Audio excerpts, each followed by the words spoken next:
আপনি কি বারবার খাওয়ার পরে টয়লেটে যেতে বাধ্য হচ্ছেন? পেট ব্যথা, বুটবাট, গ্যাস, অস্বস্তি, অনেক ডাক্তার দেখিয়েছেন জীবনে, অনেক পরীক্ষা করিয়েছেন, কোনো কিছুতে আপনার রোগ ধরা পড়ছে না? তাহলে এই ভিডিওটি আপনার জন্য। আজ আমি বলবো আমার নিজের গল্প। ছোটবেলা থেকে আজ পর্যন্ত আমি ঠিক কিভাবে আইবিএসের সাথে লড়ে যাচ্ছি, কতটা যুদ্ধ আমার নিজের সাথে করতে হয়েছে, সে গল্প তুলে ধরবো আপনাদের সাথে। আসসালামু আলাইকুম, আমি শাকিল হাসান। আমি কোনো ডাক্তার নই, আমি একজন সাধারণ মানুষ যে বহু বছর ধরে, প্রায় জীবনের 26 থেকে 27টা বছর ধরে অদৃশ্য একটা রোগের সাথে যুদ্ধ করে এই লম্বা সময় পার করে আসছে। সেই গল্প, সেই বাস্তবতা, সেই হতাশা সব কিছুই তুলে ধরবো আজকে আমি আপনাদের সামনে। আমি যখন খুব ছোট ছিলাম, তখন ছোটবেলা থেকেই আমার পেট ব্যথা, পেটে বুটবাট, একটা অস্বস্তিকর ফিল দিত খাওয়ার পর টয়লেটে যাওয়া। তো আমার পরিবার আমাকে নিয়ে খুব একটা সমস্যায় পড়ছিল এবং আমি নিজেও পড়ালেখায় ফোকাস দিতে পারছি না, খেলাধুলায় ফোকাস দিতে পারছি না। স্কুলে গেলে আমার হুটহাট একটা অস্বস্তি শুরু হইতো। এগুলো আসলে কাউকে বলা যাইতো না। তো একটা সময় গিয়ে ডাক্তার আমাকে বলল, বা রিপোর্ট সব কিছু করার পরে পরিবার যখন অনেক জায়গায় নিল ডাক্তারের কাছে, তো আমাকে বলল আমার গ্যাস্ট্রিক হয়েছে। তো আমাকে 3 বেলা এখন গ্যাস্ট্রিকের ওষুধ দিচ্ছে, আমি খাচ্ছি এভাবেই, কিন্তু কোনো ভালো হওয়ার কোনো লক্ষণ দেখছি না। বাসায় যাচ্ছি, খাবার খাচ্ছি, পরের দিন আবার স্কুলে যাওয়ার জন্য তৈরি হচ্ছি, একটা অস্বস্তি ফিল দিচ্ছে সব সময়। পরবর্তীতে একটা সময় গিয়ে আমার বাবা মা আমাকে ডাক্তারের কাছে নিয়ে যায়, আমাদের লক্ষ্মীপুর জেলার মেন শহরে। নিয়ে যাওয়ার পরে সেখানে ডক্টর রত্নদীপ পাল আমার সব কিছু পরীক্ষা করানোর পরে উনি দেখে যে আমার সব কিছু নর্মাল আছে। কিন্তু আমি পরীক্ষার রিপোর্টে যদি সব কিছু নর্মালও থাকে, কিন্তু আমি খাওয়ার পর সবসময় পেটে ভুটভাট, অস্বস্তি, একদম কি বলবো আপনাকে, স্বাভাবিকভাবে কোনো লাইফ যে চালাবো সামনে, বা নিজেদের একটু স্বস্তিতে থাকবো, একটু আরামদায়কভাবে নিজেকে উপস্থাপন করবো সবার মাঝে, সেরকম কোনো পরিস্থিতি তৈরি হতো না। সবসময় পেটের মধ্যে বুটবাট, ব্যথা এরকম শুরু হইতো। তো যেখানে এখন আমার পরিবার অনেক ডাক্তার দেখাইছে আমাকে, যে যেখানে যেতে বলছে সেখানে নিয়ে গেছে, যেমন কবিরাজি বলেন, ডাক্তারি বলেন, সব রিপোর্ট নর্মাল। এখন তাহলে আমার সমস্যাটা কোথায় আমি নিজেই বুঝতে পারি না। একটা সময় গিয়ে আমার পরিবার আমাকে বলতে শুরু করলো যে আমি পড়ালেখার ভয়ে এসব করতেছি। তো এখন নিজেকেও আর পরিবারের সামনে বুঝাইতে পারতেছি না আসলে কি হচ্ছে আমার সাথে। তো মন খারাপ, পড়ালেখায় মনোযোগ দিতে পারি না, পেটের ভুটভাট সবসময় লেগেই থাকে, কখনো লুজ মোশন, কখনো কনস্টিপেশন, আবার কখনো 3-4 দিন কোনো টয়লেট নাই।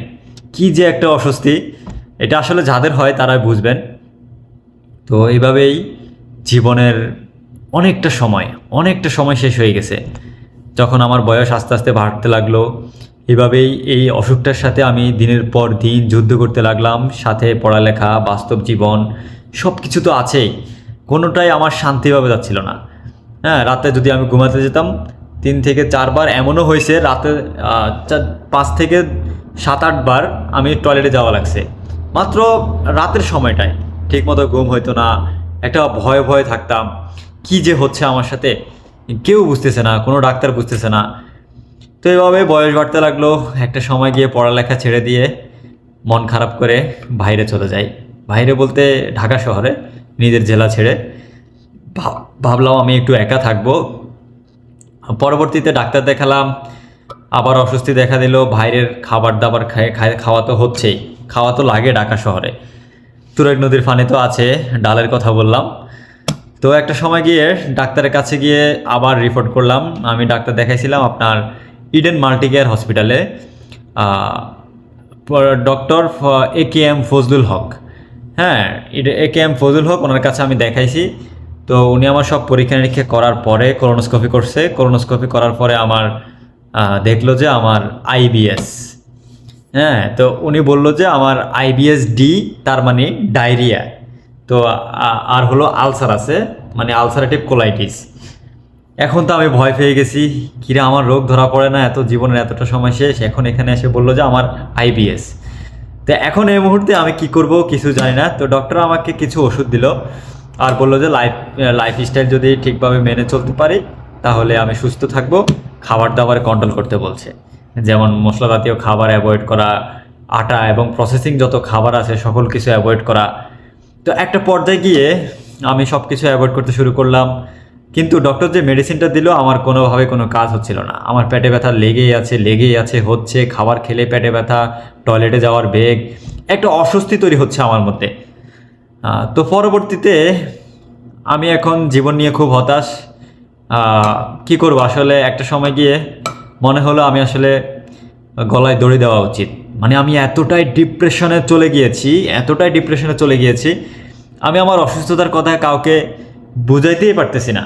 মানে এরকম একটা খারাপ অবস্থায় আমার হচ্ছে, আমি মানসিকভাবে শারীরিকভাবে সকল দিক থেকে আমি একদম শেষ হয়ে যাচ্ছিলাম ভিতরে ভিতরে, কেউ বুঝতে পারছে না। তো পরবর্তীতে এইভাবে আমার জার্নিটা শুরু হয়। তো চলতে এখন প্রায় জীবনের তখন 21টা বছর শেষ হয়ে গেছে। পরবর্তীতে সিদ্ধান্ত নিলাম যে আমি বাইরে চলে যাব, মানে বিদেশে।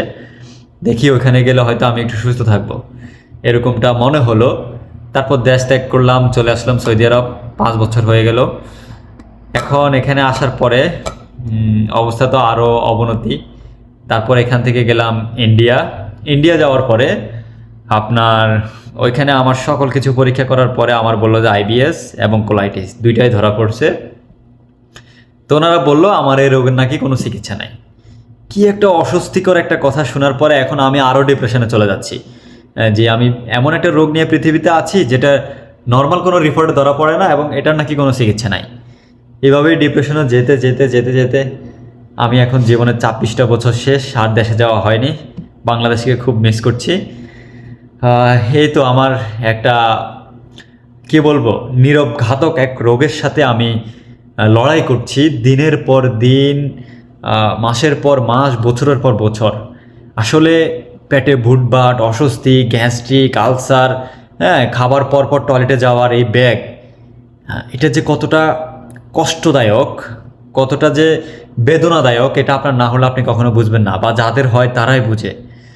তো আসলে আমার এই লম্বা ঝার্নিতে আমি কিভাবে কতটুকু সুস্থ ছিলাম, কি মেনটেন করে এই আইবিএস থেকে কন্ট্রোলে রাখছি এবং কতটুকু ভালো থাকতে পারছি, আমি ভাবছি এটা নিয়ে একটা ইউটিউব চ্যানেল খুলে সবার মাঝে এই অভিজ্ঞতাটা শেয়ার করা উচিত। অনেক ডাক্তারখানায় আপনি এই অভিজ্ঞতাটা ক্লিয়ারলি পাবেন না, আইবিএস নিয়ে ক্লিয়ারলি পাবেন না। আইবিএস তো নানান রকমের হয়, যেমন আইবিএস এম মানে মিক্সড, আইবিএস ডি মানে ডায়রিয়া, আইবিএস সি মানে কনস্টিপেশন। তো বিভিন্ন রকমের যখন আইবিএস হয়, তো এটা ডাক্তারখানায় গেলে অনেকে এক এক রকমের ওষুধ, একজনের আইবিএস সি, তাকে সে কনস্টিপেশন ওষুধ দিয়ে দিল, মানে আইবিএস বলে ওষুধ দিয়ে দিচ্ছে। তো আসলে ডাক্তারখানায় অনেক সময় এই রোগের প্রপারলি চিকিৎসা পাওয়া যায় না। ওনারা জানে এটা আইবিএস, কিন্তু এটা আসলে না, একটা সিক্রেট আছে, একটা গোপনীয়তা আছে এই রোগের। আমি ভাবছি এই জার্নিটা আইবিএস রোগ নিয়ে বা সুস্থ লাইফ নিয়ে এই জার্নিটা আপনাদের সাথে শেয়ার করব। আশা করছি আমাকে সবাই সাপোর্ট করবেন, ফলো করবেন, সাবস্ক্রাইব করবেন। এটা আমি কোনো ইনকামের উদ্দেশ্যে ইউটিউব চ্যানেলটা খুলিনি, আমি শুধু আমার 26টা বছরে আমি যে কষ্টটা অনুভব করছি সেই কষ্টটা আপনাদের মাঝে শেয়ার করতে চাচ্ছি। ভালো খারাপ, কোনটা করলে ভালো থাকবেন, কোনটা করলে খারাপ থাকবেন, এই সব কিছু শেয়ার করার মাধ্যমে আপনাদেরকে সচেতন করতে চাচ্ছি। আমি জানি বাংলাদেশে এখন অনেক আইবিএস রোগী আছেন, অনেক, হ্যাঁ, এই সবাইকে আমি আমি যাদের সামনে যাব, বা যারা আমার ভিডিও দেখবেন, সবাইকে আমি আমার এতটুকু রিকোয়েস্ট করব, সাবস্ক্রাইব করে পাশে থাকুন। আমি এবং আপনারা সহ যারা আমাদের এই রোগে আক্রান্ত আছেন সবাই মিলে একটা জার্নি শুরু করতে চাই। এটা নিয়ে গবেষণা করে সবার শরীরের ক্যাটাগরি অনুযায়ী এই রোগটা থেকে কিভাবে নিয়ন্ত্রণে রাখা যায় এবং কিভাবে পরিপূর্ণ সুস্থ হওয়া যায় সেটা নিয়ে সামনে আলোচনা করব ইনশাল্লাহ। আমি এখন বলতে গেলে অনেকটাই সুস্থ আছি ইনশাল্লাহ। আপনাদেরকে সাথে নিয়ে আরও সুস্থ থাকতে চাই। সবাই আমার জন্য দোয়া করবেন, আমিও আপনাদের জন্য দোয়া করছি ইনশাল্লাহ। পরবর্তী কোনো ভিডিও আমি ধাপে ধাপে আপনাদের সামনে তুলে ধরবো আইবিএসের প্রত্যেকটা সেক্টর নিয়ে কি খাবেন কি খাবেন না, লাইফস্টাইল কেমন হওয়া উচিত, সব কিছু নিয়ে আলোচনা করবে, একদম সব কিছু। ঠিক আছে, ভিডিওটা অনেক বড় হয়ে গেছে। আশা করছি ভালো থাকবেন সবাই, আমার জন্য দোয়া করবেন, আমি আপনার জন্য দোয়া করছি। আসসালামু আলাইকুম।